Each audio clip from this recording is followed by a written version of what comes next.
Alô, meus amigos, hoje é 12... Aliás, hoje é segunda-feira, primeira coisa. Segunda-feira, 12 de abril? Abril. Já era de abril. 12 de agosto do ano de 2019, nós estamos iniciando aqui mais uma edição do nosso programa Espalha Fatos. Olha aí, Canal 3, TV Guarulhos, da NET, Canal 508... né, da TV Vivo HD, e nós estamos hoje sentindo falta do nosso amigo Sérgio Lessa, mas em compensação nós temos aqui Valdir Caleto, que está aqui comigo.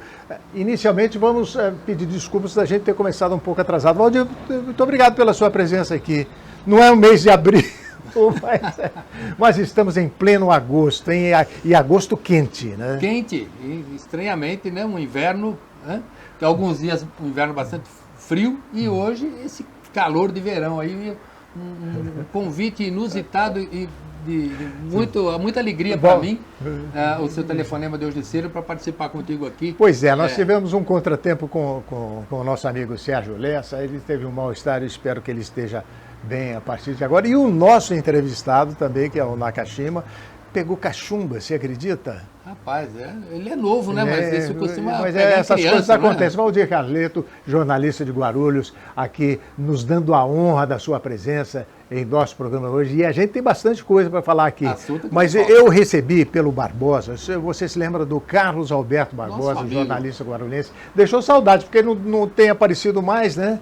O Barbosa, ele me mandou pelo WhatsApp um vídeo bastante interessante a respeito de Guarulhos que eu quero dividir com vocês. Você se lembra, Carleto? Não sei se era nascido no tempo que o trem da Cantareira passava por aqui em Guarulhos. Eu era nascido, mas não estava em Guarulhos. Em 1965 foi a última viagem do trem da Cantareira. Eu já estava aqui em Guarulhos, eu andei nesse trem que ia até Cumbica. Ele começava, sei lá, em São Paulo, passava pelo Jaçanã, entrava em Vila Galvão, saía por aqui e ia, sabe até onde? Até a base aérea de Cumbica. Era um trem que passava de uma em uma hora. É incrível. Vocês vão acompanhar essa reportagem, depois eu entro no papo aqui com o Carleto. Vamos acompanhar, é muito interessante isso. 1915. Foi neste ano que Guarulhos ganhou estações ferroviárias e o trem da Cantareira começou a passar na cidade. A maior parte do desenvolvimento de Guarulhos, principalmente dos bairros que ficavam à margem da estrada de ferro, dependeu desse trem. A primeira estação do trem da Cantareira era Tamanduateí e ficava localizada em São Paulo.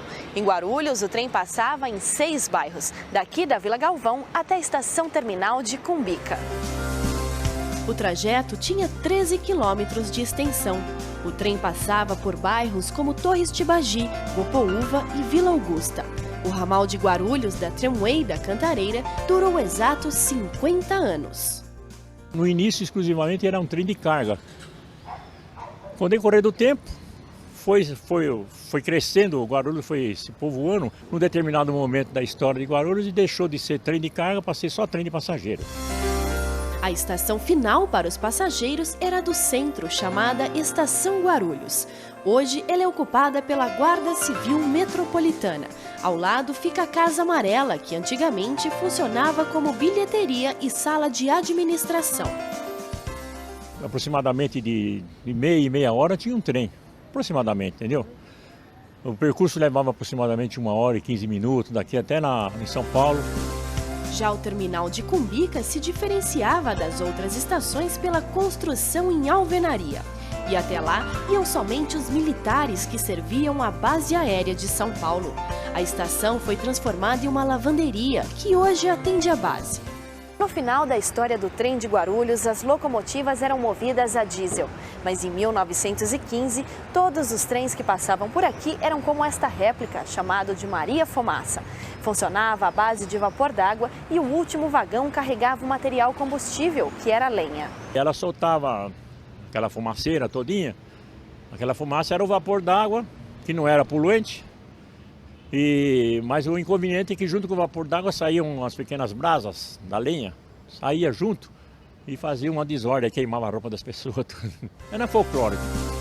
Em 31 de maio de 1965, o trem fez sua última viagem. Os trilhos foram retirados e as estações demolidas. Surgiu o anel viário, esse anel viário que liga Guarulhos com Vila Galvão,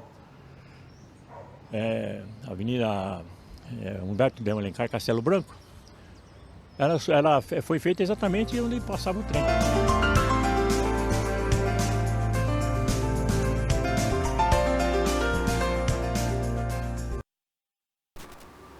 Pois é, e como eu expliquei, eu recebi esse vídeo hoje de manhã, achei interessantíssimo pelo Barbosa. O Barbosa é um companheiro nosso, jornalista, que trabalhou, Carlos Alberto Barbosa, trabalhou conosco aqui há muito tempo, e trouxe algumas reminiscências também para você, não é, Carlito? Eu não cheguei a ver o trem circulando aqui em Guarulhos, uma pena. Você perdeu. Uma semana antes da última viagem, eu peguei esse trem na Vila Galvão e vim até aqui em Guarulhos. Eu me radiquei em Guarulhos em 1975, 10 anos depois da saída do trem, né? Eu lamento muito que tenham deixado... Pois é isso que eu queria comentar com você. Né? Não só essa Maria Fumaça que estava aí sendo... Ela estava na praça pública, não é? E aí acaba se destruindo ali. Fatalmente deve ter tido influência da indústria automobilística para priorizar o transporte rodoviário, mas o transporte ferroviário é muito mais racional. Olha, eu sinto saudade. Imagina se a gente tivesse esse trem hoje, não é? Saindo de São Paulo, passando por Guarulhos, servindo todos esses bairros de Guarulhos. Qual foi a cabeça pensante que resolveu acabar com esse trem, Carleto? Esse e tantos outros, né? Pelo interior também se ia de trem para todo lugar. Esse aí diz respeito a nós aqui, não é? Foi realmente uma pena que o trem da Cantareira... Então, esse vídeo é conhecido, não é? Eu imagino que muitos aqui na televisão, inclusive o pessoal da técnica, não conhecia esse vídeo. E aparece aí duas pessoas que a gente conhece bem. No começo é difícil visualizar, é só tendo vídeo no celular para você ver. João Ranalli aparece no começo desse vídeo, que foi uma pessoa, foi uma figura de popa aqui em Guarulhos, uma pessoa que, sabe, deu sua contribuição também no jornalismo guarulhense, João Ranalli, e o outro é o que foi entrevistado, né, que você conheceu. O Silvio Ribeiro é um amigo, é historiador, membro da Academia Guarulhense de Letras, ele tem vários livros publicados, inclusive sobre o trem da Cantareira, né? Ele também tem um livro publicado sobre futebol em Guarulhos. É mesmo, né? E esse eu tenho. Ele é um estudioso das coisas de Guarulhos e uma excelente pessoa, professor da cidade. Né? Então, olha, é um registro histórico. Outro dia eu estava falando sobre o Massami, que foi uma das pessoas que também retratou Guarulhos como ninguém. E não apenas com fotos, porque o Massami, eu não sei se você sabe, qualquer dia desse eu quero apresentar aqui, ele tem um vídeo, aliás, não é um vídeo, é um filme. É um filme das comemorações do 400º de Guarulhos. Excelente, um material incrível. O Massami fez 90 anos esses dias, né? Eu aproveito para mandar um grande abraço para ele, mas eu quero conseguir esse vídeo, está em vídeo, mas esse filme que é muito importante para todos nós. E quem era o presidente dessa comissão que festejou o 400º em Guarulhos? Eu cheguei na cidade um pouco depois, isso foi nos anos 50 ainda. Foi Valdomiro Pompeu, que foi prefeito por 2 vezes nessa cidade, não é? E que aparece, ele que acabou financiando esse filme porque ele era presidente da comissão do 4º centenário. Mas, Carleto, como vai o livro, como vai a revista, como estão as coisas? Olha, nós soltamos agora, na sexta-feira, pelo 9º ano, esse roteiro da gastronomia da cidade que nós denominamos República Gastronômica de Guarulhos. Né? É uma edição que nos dá muito trabalho, mas também muito orgulho de mostrar... Que você vem fazendo há quanto tempo isso? 9 anos. É o 9º ano que nós fazemos essa edição especial voltada para a gastronomia da cidade, mostrando para o guarulhense que ele não precisa sair da cidade para se alimentar bem, para beber alguma coisa. Nesses 9 anos você sentiu uma evolução nessa área de gastronomia aqui em Guarulhos? Bastante sensível. Bastante sensível mesmo, né? essa evolução. Havia a gente fala que é um complexo de vira-lata, né? Que o guarulhense dizia que para comer bem ele tinha que sair de Guarulhos, tinha que ir para São Paulo. Né?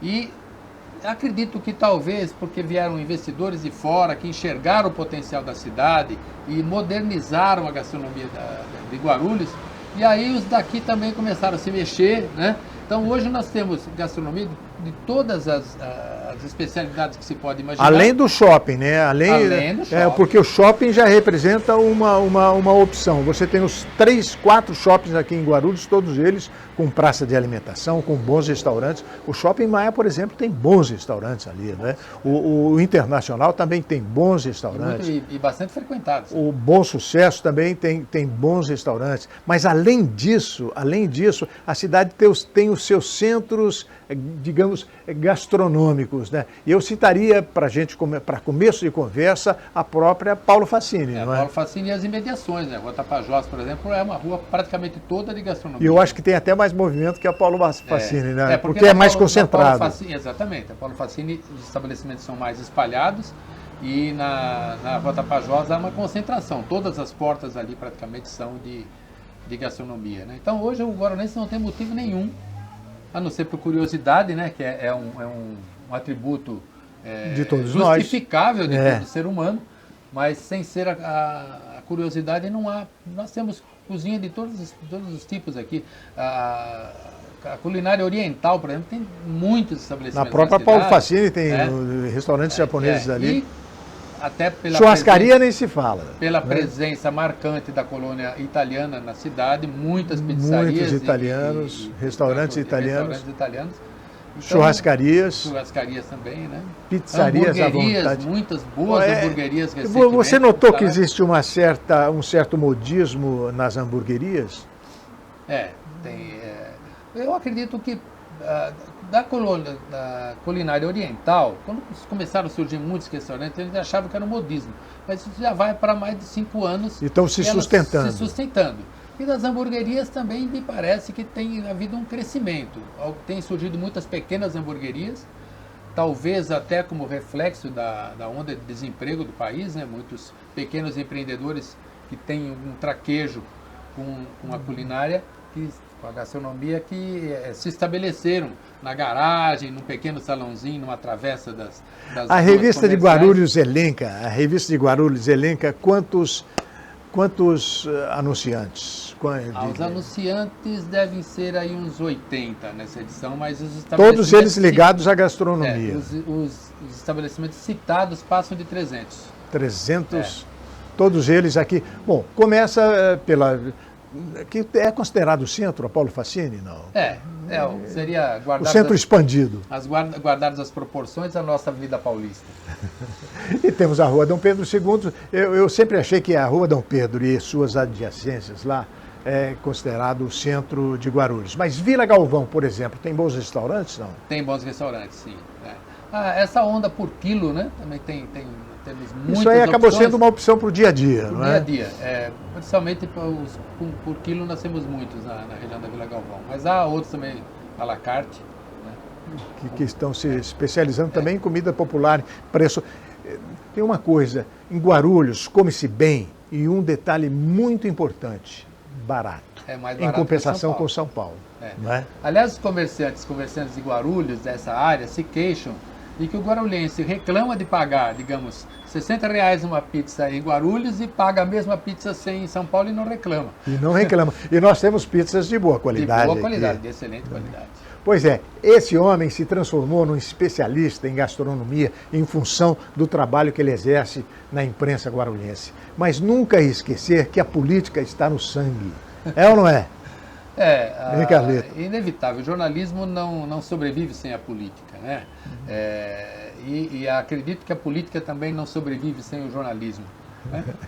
É importante para a classe política e para a população o papel da mídia na divulgação das coisas que acontecem envolvendo a política. Pois é, e hoje nós teremos aqui uma entrevista interessante, que era o deputado estadual por Guarulhos, o Márcio Nakashima. Nakashima. E, infelizmente, nós recebemos a notícia. Eu tive 2 baixas importantes hoje, se bem que foi amplamente compensada a do Sérgio Lessa. Tudo bem, eu tenho aqui ao meu lado, né, essa pilastra, eu brinco com o Lessa, pilastra de concreto do jornalismo guarulhense. Eu tenho aqui o Valdir Carleto. Mas o nosso entrevistado de hoje, que seria o deputado Nakashima, está com o quê? cachumba. Com cachumba. Mandou avisar, olha, então, enfim, cachumba. Mas ele é uma figura que joga sabe, uma posição política dentro do concerto guarulhense, dentro do panorama de Guarulhos, o Nakashima? Não? Olha, ele tem uma presença pouco marcante na Pois na eu vejo pouco local. falar dele aqui. Ele se elegeu, aliás, graças a parcerias que ele fez em outras cidades, que só com os votos de Guarulhos ele não teria se elegido, eleito, né? sido eleito. Ele já foi candidato em outra eleição, me parece que a vereador, na eleição de 2016, não tenho bem certeza. Por Guarulhos. Por Guarulhos, né? E agora, nesse ano, ele saiu candidato pelo PDT para deputado estadual, foi o mais votado do partido. E no sábado ainda eu fiz uma postagem no portal Clique Guarulhos a respeito do Nakashima. Por quê? O PDT, que é o seu partido, fez um encontro na cidade com os pré-candidatos à vereança. E tem um senhor, Lúcio Maluf, veio representando a executiva estadual, e ele deixou claro que os que são pré-candidatos pelo partido devem defender o ideário do PDT. Ou seja... E o ideário do PDT contra a reforma da Previdência, né? a reforma tributária... Né? E que então vai ter uma espécie de um curso para os pré-candidatos, né? Eles vão ter um treinamento, e que só terão legenda aqueles que estiverem francamente posicionados. Como é que o Nakashima se situa nesse... E aí esse dirigente fez referência aos deputados federais que, contrariando uma decisão, uma determinação da do deputada, partido que deveriam votar contra a reforma da Previdência, votaram a favor. Me parece que foram 8 parlamentares que votaram a favor. Vão responder a uma espécie de sindicância, né? Eles vão responder no Conselho de Ética do PDT. Seguem a liderança do Ciro Gomes ou saem do partido? E também isso, que os que forem pré-candidatos à vereança já tem que se comprometer com o projeto Ciro Gomes 2022 para a presidência. Isso aqui é uma camisa de força incompreensível, é um belo assunto para a gente conversar com o Nakashima. E o Nakashima não pôde participar, talvez em decorrência dessa cachumba, mas colocou um comentário na postagem da página do Facebook do PDT de Guarulhos, dizendo que ele tem sido cobrado por membros do partido a fazer oposição ferrenha à gestão Guti. E ele afirma que tem trabalhado... Ele não é oposição. Ele tem trabalhado em favor da população e o compromisso dele é trabalhar em favor da população, mas que não esperem dele uma oposição burra e oportunista. Ele usou esses termos? Usou esses termos num comentário na postagem e eu publiquei isso, né? E aí ele disse que, como ele sente que há um racha no partido, ele pede que retirem o seu nome da possível lista de pré-candidatos à prefeitura pelo PDT de Guarulhos, né? Até agora ele estava se anunciando como pré-candidato. Como pré-candidato. Agora, eu deixei no ar a seguinte pergunta, né? Ele se coloca fora do páreo para concorrer à prefeitura, ou ele deixa o PDT à vontade para lançar outros nomes, e aí ele se sente à vontade também para sair do PDT e disputar por outro Agora, partido? se ele só pode sair do PDT se ele for expulso, não é? Não tem essa história? Parece que tem uma lei, janela, um momento lá que pode, né, se ele vai talvez aproveitar essa janela, porque embora a votação dele em Guarulhos não tenha sido tão expressiva a ponto de ele se eleger só com os votos da cidade, mas o ex-prefeito Almeida, que foi candidato a deputado federal, também não teve uma votação expressiva e é um nome muito mais conhecido na cidade. Então, de certa forma, o Nakashima se credencia a ser um pré-candidato a prefeito, até porque ele não tem muito a perder, né? Pois é. Se sai candidato a prefeito e não ganha, o nome dele fica em evidência, facilita a sua reeleição para deputado estadual depois. Como é que está a bancada? O PDT é expressivo? Tem alguma coisa na Câmara?